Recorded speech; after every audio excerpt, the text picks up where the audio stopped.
kukunin ng customer. Pag ilagay yung kutsi nila dito, ipa-repair. So mga ilang araw yon. Sabihin natin na isang araw, dalawang araw. Yung gamitin nila, kukuha lang sila ng sasakyan para gagamitin nila sa isang araw yon. So, kabayan, ang gagawin natin kabayan, Honda Civic 2015 model. So ang gagawin natin kabayan, tingnan natin yung estimate. Ito yung tingnan natin kung anong gagawin. So kahit hindi tayo marunong mag-Pranse, intindihin na lang natin. Wala nito kabayan. Yay! Parsak. Ito may presyo to. Ibig sabihin bago to siya, parsak. So bago yung parsak kabayan. So parsak sa bumper, bago yung bumper. Tapos 16, mayroon 16 North. Ito kabayan, North, bago yan, North. So ako hindi ko alam kung parsak sa kwanto siya, accessories sa parsak to. So ang bago isa, dalawa. Ang unang gagawin mo kabayan pag mayroon tayong job card, tingnan natin yung mga bago. Tapos i-check natin yung mga bago, ilang piraso. Tulad nito, North, bago. So isa, 1, 2, 3, 4, 5. Wala na to, walang nakalagay na bago katulad nito North. So apat na bago lang.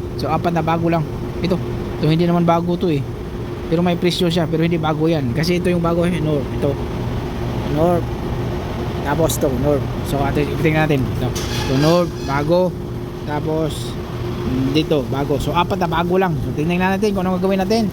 So mag-start tayo sa doon, yung titingnan natin yung mga accessories, kung kompleto siya sa accessories.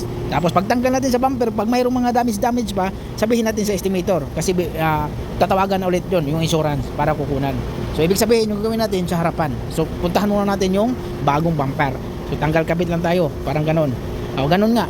Tapos pagtanggal ng bumper, ganito lang din.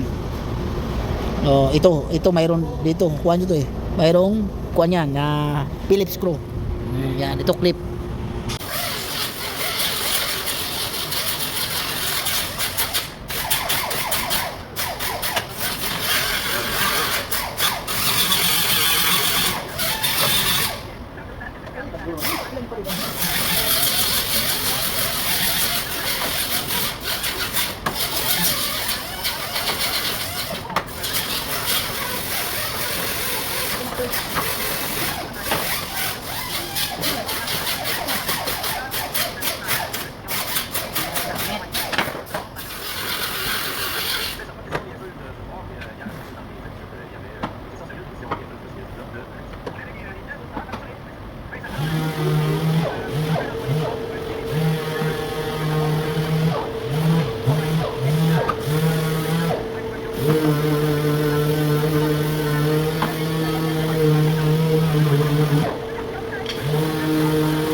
Basag na yan sa kabayan, sa grill. So ang gagawin natin yan, i-glue na natin kasi may-ari nito kabayan. Ito kabayan, i-glue na natin to.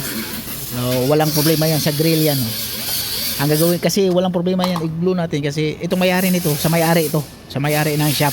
Kasi ito yung kukunin ng customer pag ilagay yung kutsi nila dito, ipa-repair. So mga ilang araw yon. Sabihin natin na isang araw, dalawang araw. Yung gamitin nila, kukuha lang sila ng sasakyan para gagamitin nila sa isang araw yon. So dalawang araw, kahit tatlong araw. Depende po sa tagal ng trabaho sa sasakyan. Pag iiwan nila yung sasakyan dito para trabahuin, mayroon silang kutsing kukunin. Ibig sabihin sa may-ari yon.